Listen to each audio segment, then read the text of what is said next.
पत्थर समझ रहे हो, निर्जीव पत्थर, उसमें भी ठोकर मारने का अधिकार किसी को नहीं है। पेड़ पौधे नहीं, उनमें भी आत्मा है। तो फिर जब आप दूसरे के लिए कुछ अच्छा करेंगे तो आपके मन में ये चेतना रहेगी कि ये तो मैं मेहरबानी नहीं कर रहा हूँ, ये दूसरा नहीं है, ये मेरा ही विस्तार। एक आम आदमी के लिए हमारी संस्कृति कहती है कि कभी तब क्या है, ज्ञान अर्जन की निरंतर प्रयास, कोई वक्त अपना खराब मत करो। नमस्कार, आप देख रहे हैं लाइव सिटीज और मेरा नाम है सुमित। आज पश्चिमी चंपारण के बेतिया में बिहार के राज्यपाल आरिफ मोहम्मद खान बेतिया पहुंचे थे। आपको बता दें कि भोजपुरिया कला हाट के तहत बेतिया के ऑडिटोरियम में सांस्कृतिक कार्यक्रम का आयोजन हुआ था, जिसमें मुख्य अतिथि के रूप में बेतिया पहुंचे थे बिहार के राज्यपाल। और आइए उनकी बयानों को सुनवाते हैं, क्या कुछ कर रहे हैं बिहार के राज्यपाल। पेड़ पौधे नहीं, उनमें भी आत्मा है, बल्कि जिसे तुम पत्थर समझ रहे हो, निर्जीव पत्थर, उसमें भी ठोकर मारने का अधिकार किसी को नहीं है। हमारे यहाँ वो भी स्कूल हैं जो कहते हैं कि उनके अंदर भी एक चेतना है। तो इससे क्या निकलेगा? इस एक आत्मता।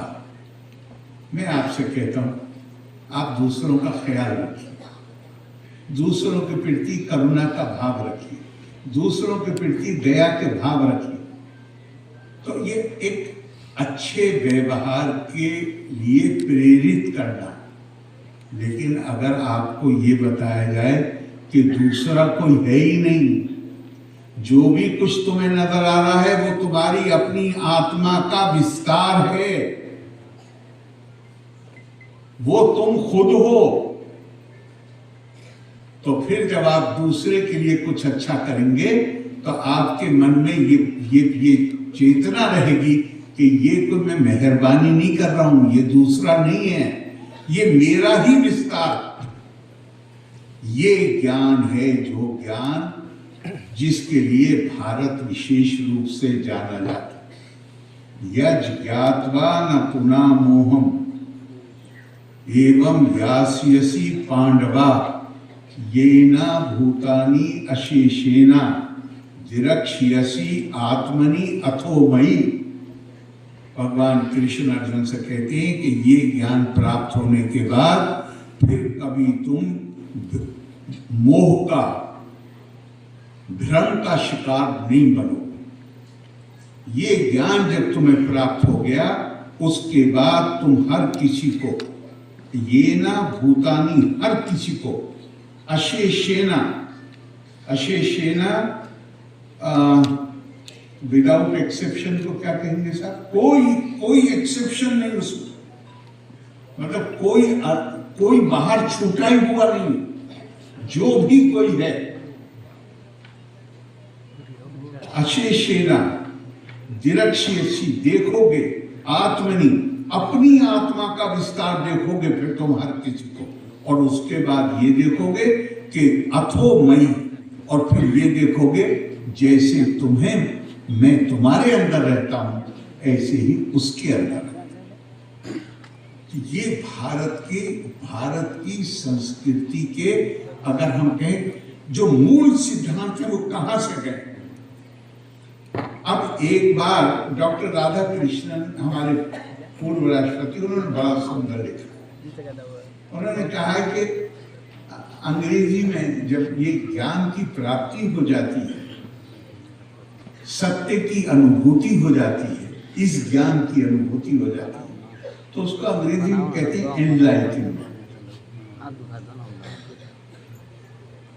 और तो वो कहते हैं कि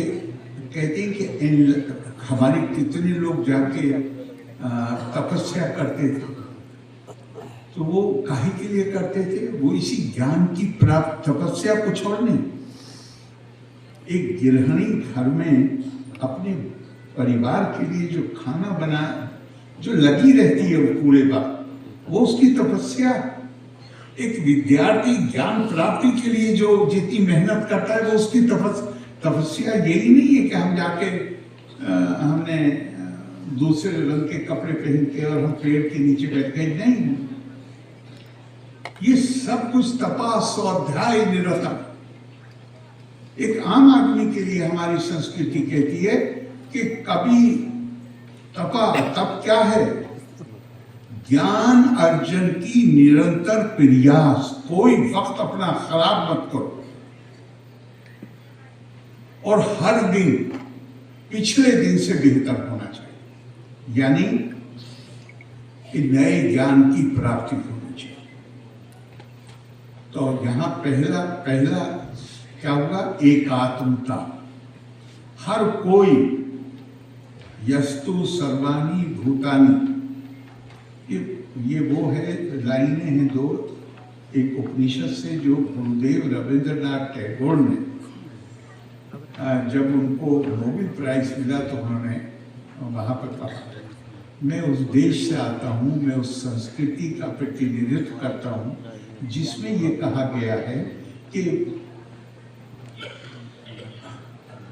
वास्तव में मानवता ये है कि जहाँ इस यस्तु सर्वाणि भूतानि आत्मन्य वानु पश्यति, जो हर किसी के अंदर अपनी ही आत्मा का विस्तार देखता है, और एक बार जब ये विस्तार जो दे सर्वभूताना, वो फिर हर किसी के लिए उसके दिल में प्रेम पैदा होता है और वो किसी से भी बैर तो छोड़िए, अलगाव की भावना अपने दिल में आने ही नहीं दे सकता।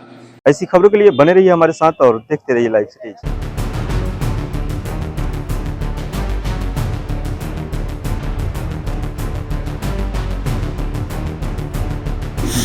पत्थर समझ रहे हो, निर्जीव पत्थर, उसमें भी ठोकर मारने का अधिकार किसी को नहीं है। पेड़ पौधे नहीं, उनमें भी आत्मा है। तो फिर जब आप दूसरे के लिए कुछ अच्छा करेंगे तो आपके मन में ये चेतना रहेगी कि ये तो मैं मेहरबानी नहीं कर रहा हूँ, ये दूसरा नहीं है, ये मेरा ही विस्तार। एक आम आदमी के लिए हमारी संस्कृति कहती है कि कभी तप क्या है? ज्ञान अर्जन की निरंतर प्रयास, कोई वक्त अपना खराब मत करो।